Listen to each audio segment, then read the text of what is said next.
Feel the rhythm in your soul. When the music starts to flow, let your body lose control. Move your hips side to side. Feel the beat, let it ride. 안녕하세요 여러분들, 박쌤 컴퓨터의 박쌤입니다. 자, 커말 1급 필기 기본서 핵심 35부터 오늘 시작을 하겠습니다. 핵심 35요. 운영체제의 작업 방식 나와있죠. 핵심 35부터 36 프로그래밍 언어, 그 다음에 핵심 37 웹 프로그래밍 언어까지 이렇게 오늘 3개의 핵심을 갖다가 해보겠습니다. 자, 그리고 여러분들 핵심 요약만을 갖다 정리하는 거기 때문에 여러분들이 이 영상 꼭 끝까지 시청하셔가지고 커말 1급 필기 핵심적인 내용들을 갖다가 정리를 꼭 해주시길 바라겠습니다. 자, 그리고 시작하기 전에 구독과 좋아요를 누르지 않으셨다면 꼭 눌러주시고요 여러분들. 자, 그러면 지금부터 수업 시작하겠습니다.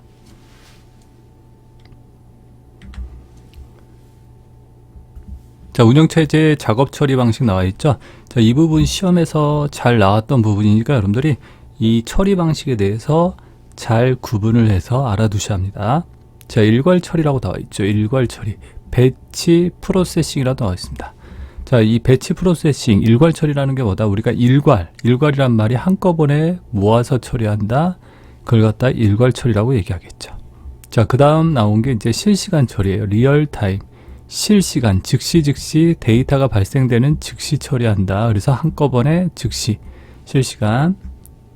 그 다음에 다중 프로그래밍 방식이 나왔습니다. 다중이 뭐죠 여러분들? 다중이라는 게 영어로 멀티라는 말을 쓰죠. 우리가 멀티, 여러 개, 그러니까 여러 개의 프로그램을 동시 처리한다. 이게 다중 프로그래밍 방식이고요. 그 다음에 나온 거는요, C 분할 시스템 방식이 나왔습니다. 타임 쉐어링 시스템이라고 해서 TSS라고 약자로 이렇게 말하기도 합니다. 자, 그래서 C분할 시스템, 시험 문제에서는요, 이 C분할 시스템이 시험에 나왔던 용어니까요, 여러분들이 다른 용어도 알아두셔야지만 이렇게 C분할 시스템 잘 기억을 해주세요. 타임 쉐어링 시스템. 자, 하나의 컴퓨터를 여러 사용자가 동시에 사용하는 방식. 어떻게 해요? 일정 시간을 C분할, 시간을 분할해서 사용한다 이 뜻이에요. 시간을 분할하여 사용자에게 활동한다. 자, 이 C분할 시스템 뭐라고요? 시간을 분할해서 여러 사용자가 쓸 수 있게 해준다. 자, 용어들 기억하세요. 시간을 분할해서, 알겠죠? 시간을, 일정 시간을 분할해서 여러 사용자가. 그러니까 우리가 네이버라는 컴퓨터가 있다. 또는 뭐 구글이 있을 수도 있고요. 자, 이 사이트에 여러분들 나 혼자 접속되어 있는 거 아니죠? 나 말고도 다른 사람, 김씨, 이씨, 박씨 뭐 이런 여러 사람이 접속해 있을 수 있죠. 자, 근데 쓸 때는 나 혼자 사용하는 것처럼 느껴지죠. 자, 어떻게 한다? 이 네이버나 구글이라는 컴퓨터가 시간을 분할해서 왔다 갔다 하는 거예요. 워낙 처리 속도가 빠르니까 나 혼자만 쓰는 것처럼 느껴지는 것이죠. 자, 그래서 C분할 시스템은 어떻다라고요? 시간을 분할해서, 그죠? C분할, 시간을 이렇게 쪼개서 여러 사용자가 하나의 시스템을 사용할 수 있게 해준다. 이해되시죠? 자, C분할 방식. 자, 잘 기억하시고, 그 다음에 나온 게 뭐다? 다중 처리래. 다중이라는 게 뭐라고 그랬습니까? 여러 개라고 그랬죠. 멀티, 프로세싱. 아까는 프로그래밍인데 이게 처리예요. 프로세싱은. 자, 그러니까 하나의 컴퓨터는 하나인데요. CPU를 여러 개 설치하는 거예요. 그러니까 엔진을 갖다 두세 개 달아버리는 거예요. 자동차에다. 자, 그래서 여러 개의 CPU를 이용해서 여러 개의 프로그램을 처리하는 방식. 알겠죠? 여러 개의 CPU, 여러 개의 프로그래밍. 이렇게 구분이 되겠죠.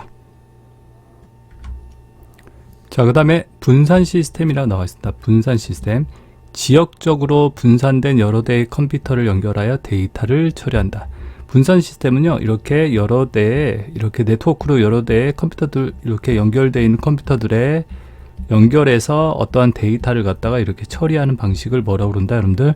분산 처리 시스템이라고 합니다. 이렇게 분산된 여러 대의 컴퓨터로 나눠서 데이터를 처리하는 방식. 이걸 뭐라고요? 분산 시스템. 자, 그래서 분산 시스템이라는 용어도 한번 이렇게 체크를 해 주시는 게 좋을 거고요. 자, 그 다음에 Embedded 시스템도 시험에 한번 물어봤습니다. 마이크로 프로세서의 특정 기능을 수행하는 응용 프로그램을 설치하여 특정 기능을 수행을 한다. 마이크로 프로세서가 뭐죠? CPU예요. 한마디로 마이크로, 아주 작은 CPU겠죠. 그래서 어떤 특정 기능을 수행하는 프로세서, 마이크로 프로세서를 설치하여 특정 기능을 수행하게 한다. 예를 들어 전기밥솥에도 뭐가 있죠? CPU가 있겠죠. 어떤 프로그램을 처리를 해야 하니까 그 전기밥솥에 만든 프로세서가 있겠죠. 냉장고에 맞는, 디지털 TV에 맞는.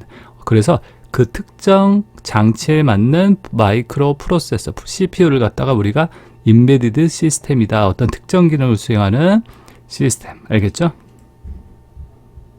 자, 그 다음에 듀얼 시스템이라고 합니다. 듀얼 시스템.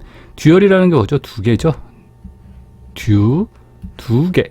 자, 그래서 두 개의 컴퓨터가 같은 작업을 동시에 처리하고 한쪽이 고장나면 다른 한쪽이 계속 처리할 수 있도록 이렇게 작업을 하는 걸 듀얼 시스템. 이렇게 동시에 같은 작업을 수행하고 이게 만약에 고장됐을 때 얘가 작동이 되도록 하는 겁니다.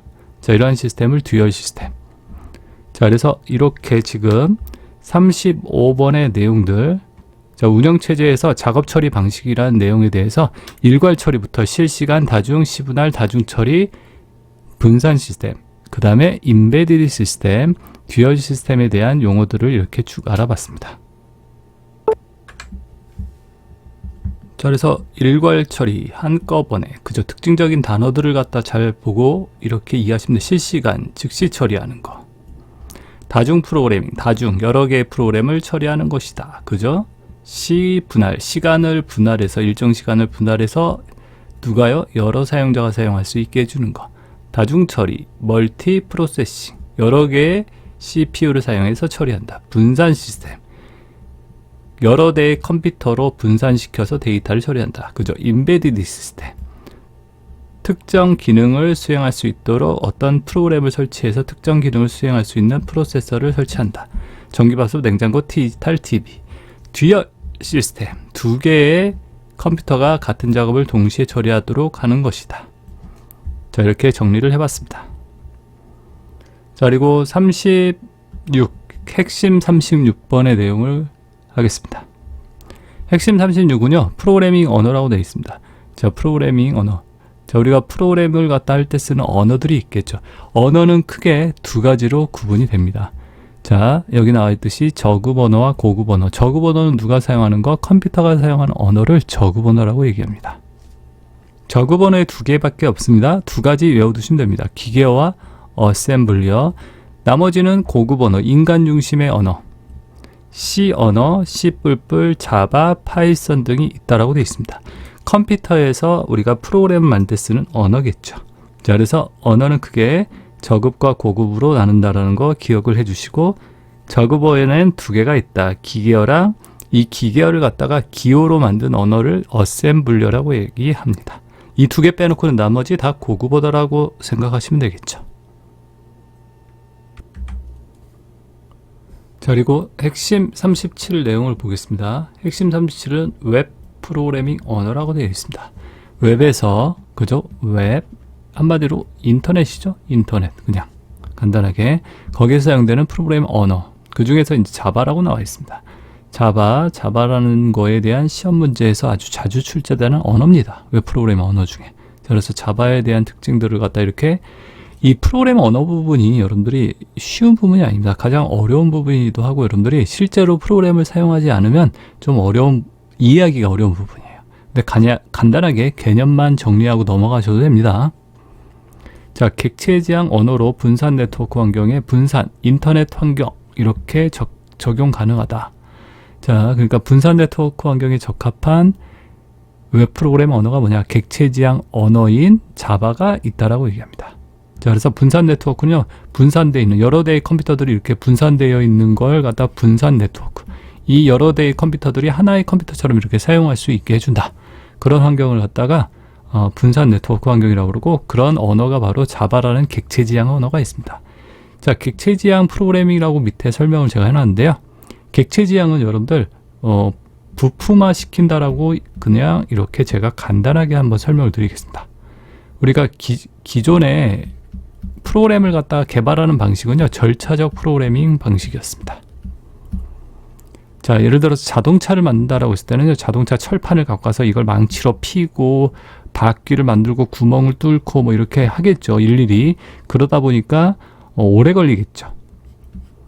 그리고 규격이 다 틀릴 수도 있죠. 사람마다 제작하는 게, 어떤 사람은 바퀴를 크게 작게 막 만들어 버리고. 그러니까 이 절차적 프로그램으로 기존에 만들었는데, 이거 좀 규격화 시켜서 부품으로 우리 만들자 해서 만든 게 바로 객체지향 프로그래밍 방식이라고 얘기합니다. 프로그램을 갖다 개발하는 방식이에요. 자, 그래서 절차적 방식에서 이렇게 객체지향 프로그램 방식으로 이렇게 넘어왔다. 자, 그래서 객체라는 걸 중심으로 프로그램을 하는 기법이다. 그래서 객체지향 프로그램이라고 얘기합니다. 자, 객체라는 것은 현실 세계에 있는 유형, 무형의 어떤 물체들을 갖다가 표현하는 방식이에요. 객체라는 걸 갖다 이용해서 표현한다. 자동차가 있으면 뭐 자동차라는 객체가 있죠. 요게 이제 어떤 정보로 표현할 수 있는 대상이겠죠. 걔를 갖다 이렇게 여러 가지로 이렇게 속성으로 나눠볼 수 있겠죠. 그죠? 이 자동차에는 뭐 앞으로 전진, 뒤로 후진, 그죠? 기능에 따라서 나눠볼 수 있고, 그 다음에 어떠한 상태, 특징들을 갖다 나타낼 수 있는 여러 가지가 있겠죠. 이렇게 객체 중심으로 이렇게 그리고 바퀴도 있을 수 있고, 바퀴, 운전대 이렇게 하나의 객체 중심이라는 것은, 그러니까 이 자동차를 갖다가 어떻게 객체라는 표현 단위로 객체라는 표현 단위로 프로그램을 하는 기법이다.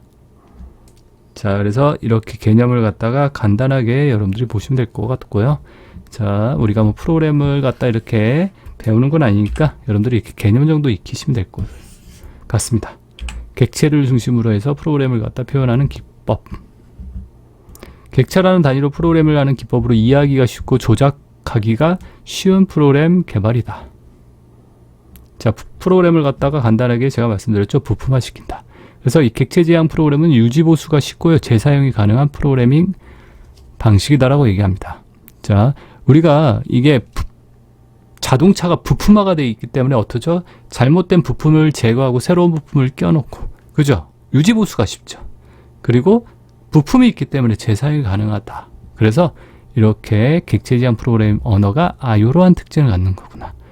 또 특징 보시면 상속화, 캡슐화, 다형성, 오버로딩 등 객체지향 프로그램 언어가 가지는 특징들이 있는데, 이 특징도 한 번씩 쭉 읽어보세요. 자, 그래서 여러분들 상속하다, 상속이라는 게 뭐죠? 어떠한 객체의 특성을 물려받는 거예요. 자동차라는 객체의 특성이 있겠죠. 전진, 후진, 그죠? 정지 이런 거, 이런 특징을 가지고 버스를 만들고 스포츠카를 만들고 그러겠죠. 이게 상속을 받는다고 그래요. 캡슐화라는 것은 어떤 캡슐, 우리 감싸다는 거죠. 데이터, 어떤 데이터나 내부 구조, 이런 것들을 갖다 이렇게 숨기는 걸 캡슐화라고 그래요. 다양성, 여러 가지 형태로 동작할 수 있게 만든다. 오버로딩.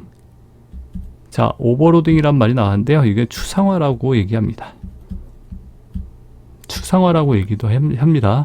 어떤 복잡한 개념을 갖다 좀 단순화시킨 거, 이거 추상화라고. 오버로딩은요, 오버로딩은 다른 기능으로 쓸 수 있는 기능이에요. 추상화가 빠졌네요. 그래서 상속, 캡슐, 다형, 오버로딩, 추상화, 이렇게 5가지의 특징이 있다라는 걸 이렇게 보시면 되겠고요. 자세한 것까지 볼 필요는 없습니다. 솔직히 제가 이렇게 적어놨지만 그냥 특징 5개가 있다라고. 객체는 뭐다? 여러분들, 데이터와 함수를 묶어놓은 소프트웨어 모듈이다. 우리가 소프트웨어가 있으면 소프트를 갖다가 이렇게 모듈, 어떤 기능별로 이렇게 묶어놓은 걸 모듈이에요. 자동차가 있으면 자동차라는 객체 안에 여러 가지 기능들이 있겠죠. 하나하나씩 앞으로 간다, 뒤로 후진한다, 기어 넣는 부분, 바퀴 돌리는 부분, 핸들, 에어컨 키는 부분, 이런 부분들로 이렇게 나눠져 있을 거란 말이죠. 그걸 모듈이라고 얘기합니다. 클래스는 공통된 어떤 속성과 행위를 갖는 객체의 집합. 뭐라고요? 어떤 공통된 특성과 행위를 갖는 객체의 집합, 이런 객체들의 집합을 뭐라고 그런다, 여러분들? 클래스. 여자 객체다. 그럼 여자의 특성, 남자 객체다. 군인 객체다. 그게 클래스겠죠. 메시지는 개체들 간의 상호작용을 하는 데 사용되는 수단. 개체와 개체들 간의 데이터를 주고받을 수 있게 하는 수단을 갖다 메시지라고 얘기를 한다라는 거죠. 그게 이제 객체지향 프로그램. 그래서 객체지향 프로그램 요 정도 내용 구분을 해주시고요. 개체 클래스, 요 메시지 요 내용들도 봐두세요. 그리고 이 자바라는 게 그래서 객체지향 언어로 분산 네트워크 환경에 적용이 가능하다, 적합하다. 멀티스레드 기능, 멀티스레드 여러 개의 작업을 동시에 처리한다 라고 이해하시면 됩니다. 운영체제 및 하드웨어 독립적이다. 그러니까 운영체제, 윈도우든 리눅스든 여러 가지 운영체제에서 작동이 잘 된다 이 뜻이에요. 독립적이다 라는 말은요. 기계에 상관없이 이식성이 좋다. 이식성이 좋다는요. 이식이 잘 된다? 어떻다? 잘 설치가 된다. 그 다음에 자바라는 것은 뭐 바이트 코드라는 코드를 이용해서 플랫폼의 독립적, 하드웨어, 아니 운영체제의 독립적으로 작동이 되게 한다. 그러니까 모든 운영체제 잘 작동이 되도록 돼 있다는 얘기입니다. 휴대폰에서도 자바를 이용해서 뭐 게임 같은 것도 만들 수 있고 그럽니다. 자, 그래서 바이트 코드라는 걸 이용해서 플랫폼의 운영체제 독립적으로 작동되게. 자바의 특징들도 한번 봐두시고요. 자, 웹 프로그램 언어, 객체지향 프로그래밍의 특징, 요 별표, 자바의 특징 이렇게 봐두시면 되겠습니다. 자, 그 다음에 여러분들 객체지향 언어는 객체 클래스 상속의 개념을 지원한다. 아, 이런 말이 나오면 뭐다? 객체 클래스 상속 객체지향 언어구나. 스몰토크, C++, 자바 등이 뭐에 들어간다? 객체지향 프로그램 언어에 들어간다라고 객체지향 언어들 이렇게 있구나라고 보시면 되겠죠. 스몰토크, C++, 자바 이렇게 세 가지, 그리고 그 등 이렇게 있죠. 많은 언어가 있는데 우선 세 가지 받으세요. 자, 그 다음에 HTML이라고 있습니다. HTML, 하이퍼텍스트 마크업 랭귀지라는 얘기입니다. 뜻입니다. 이렇게 약자예요. 그래서 인터넷 표준 문서인 하이퍼텍스트 문서를 만들 때 사용하는 언어다. 그러니까 인터넷상에서 보고 있는 문서 있죠. 그 문서가 뭐다? 여러분들 HTML 문서라고 얘기합니다. 하이퍼텍스트 문서를 만들 때 사용되는 언어, 인터넷 문서. 우리가 인터넷에 보고 있는 문서들을 뭐라고 그런다? 하이퍼텍스트 문서라고 합니다. 하이퍼텍스트가 뭐죠, 여러분들? 우리 글자들 같은 거 또는 그림 같은 거 누르면 이렇게 연결되죠. 그게 하이퍼텍스트예요. 하이퍼텍스트는 글씨를 연결하는 거, 하이퍼미디어는 그림이나 동영상을 연결한 거, 이렇게 보시면 됩니다. 자, 그리고 SGML이라는 거 있죠. 텍스트, 이미지, 오디오 및 비디오 등을 포함하여 멀티미디어 전자문서를 다른 기종의 컴퓨터에 전송 처리하기 위한 문서다. 그러니까 멀티미디어 이런 전자문서들, 텍스트, 오디오, 비디오 이런 것들이 포함되어 있는 이 문서를 갖다가 다른 기종의 컴퓨터에다 보낼 수 있기 위한 문서, 그걸 갖다 SGML. 자, 요렇게 특징적인 거, 멀티미디어 전자문서를 다른 컴퓨터에 보낼 수 있게 해주는 언어가 뭐냐? 문서가 뭐냐? SGML. WML은요, 무선 단말기에서 텍스트 기반의 컨텐츠를 제공하게 해준다. W가 들어오면 와이어레스라고 생각합니다. 무선에. 그래서 무선에서 이렇게 무선 단말기에서 텍스트 기반의 콘텐츠를 제공. 자바스크립트가 있어요. 자바 소스 코드, 자바라는 프로그램 언어 있었죠. HTML 문서에 포함되어 이거는 HTML에 포함이 되어서 자바처럼 실행되는 프로그램 언어다. 그래서 자바스크립트라고 얘기합니다. 사용자의 웹브라우저에서 직접 번역되어 실행된다. 어디에서요? 사용자의 웹브라우저에서 직접 번역되어 실행된다. 어디에 포함돼서? HTML에 포함돼서. 자바라는 프로그램은요, 사용자의 프로그램에서 아니라 서버에서 작동이 되는 언어인데, 자바스크립트는 요렇게 HTML 문서에 포함된다. 요거 말 HTML 문서에 포함된다. 스크립트 이렇게 자바스크립트. XML, 기존의 HTML이 뭐라 했죠? 인터넷 문서라고 그랬죠. 기존의 HTML의 단점을 보완하여 만든 언어다. 그래서 구조화되고 폭넓고 다양한 문서를 상호 호환할 수 있게 만든, 상호 교환할 수 있게 한다라고 되어 있습니다. 그래서 차세대 인터넷 문서, 이게 뭐다? XML 이렇게 봐두시면 됩니다. HTML의 단점을 보완한 언어가 뭐냐? 문서가 뭐냐? HTML의 단점을 보완한 XML 이렇게 외워두세요. 버멀, VRML이라고 나와 있습니다. 버추얼 리얼티 마크업 랭귀지, 3차원 가상 언어. 홈페이지, 인터넷 홈페이지를 갖다가 3차원으로 이렇게 꾸밀 수 있게 해주는 언어가 버멀이다라고 이렇게 3차원 요 말 나오면 버멀. ASP 나와 있죠. ASP 서버 스크립트 언어라고 얘기합니다. 액티브 서버 스크립트. 서버 측에서 동적으로 수행되는 페이지를, 자, 서버에서 여러분들, 서버가 뭐죠? 정보를 제공해주는 컴퓨터를 서버라고 그러죠. 우리가 이렇게 정보를 제공해주는 거, 네이버, 구글, 다음 뭐 이런 것들이 서버겠죠. 그래서 서버 측에서 동적으로 수행되는 페이지를 작성한다. 동적으로 여러분들 그 회원가입 같은 거 하는 거 있죠. 그죠? 그런 페이지를 만드는 걸 갖다 우리가 동적으로 수행되는 페이지, 뭐 게임이 작동되게 하겠다, 그런 것들. 그리고 ASP는 어디에서의 윈도우즈 계열에서만 수행이 가능하게 만든 서버 언어다라고요. JSP는요, 자바 서버 스크립트 언어. 자바에서, 자바를 이용해서, J가 자바겠죠? 서버에서 쓰는 언어다. 다양한 운영체제에서 보다 사용이 가능하다. 자바는 여러분들 거의 모든 운영체제에서 사용할 수 있게 만든 언어예요. 그래서 JSP의 특징이 이렇게. PHP는요, 초기에 사용됐던 개인용 홈페이지 제작 도구다. 리눅스, 유닉스 서버 측에서 동적으로 수행된. 자, 유닉스 또는 리눅스 서버 측에서, 이것도 서버에 사용되는 언어예요. 자, 그 다음에 UML이라고 객체 지향 분석 설계에 이용되는 모델링 언어가 있다라고 되어 있습니다.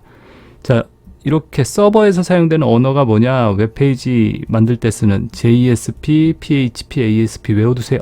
세 가지 서버에서 사용되는 언어. 자세한 거 몰라도 상관없으니까 세 개 외워두세요. 서버 스크립트. JSP, PHP, ASP. P가 붙어 있네. 그죠? 자바 전용 프로그램. 알겠죠? PHP는 자, 개발이 쉽다, 무료다, 호환성이 우수하다. ASP는 MS사에서, MS사, 마이크로소프트, 윈도우에서만 동작이 된다. 그리고 클라이언트 스크립트, 클라이언트. 우리 사용자 측에서 사용할 수 있는 서버 스크립트 언어가 뭐있냐? 스크립트 언어. 스크립트는 뭐라고 그런다, 여러분들? 다른 언어에 이렇게 삽입되는 걸 스크립트라고 얘기해요. 자, 그래서 자바 스크립트. 웹브라우저에서 동작하는 스크립트 언어. 웹브라우저에서 삽입되어서 사용된다. 개발이 쉽다. HTML에 삽입되어서 사용된다. 자, 그래서 이렇게 자바스크립트라는 언어가 있습니다. 자, 우선 요 세 가지를 갖다 이렇게 시험에서 요 세 가지가 이렇게 시험에 잘 나왔어요. 서버 스크립트. 자바 웹 전용, 강력한 기능 제작에 어려움이 있다. 장단점. PHP. 개발이 쉽다, 무료다, 호환성이 우수하다, 이렇게 돼 있고요. ASP, MS사에서 개발된 거고 윈도우즈에서만 사용이 된다. 이렇게 특징을 갖다가 간단하게 정리해 주시면 되겠습니다.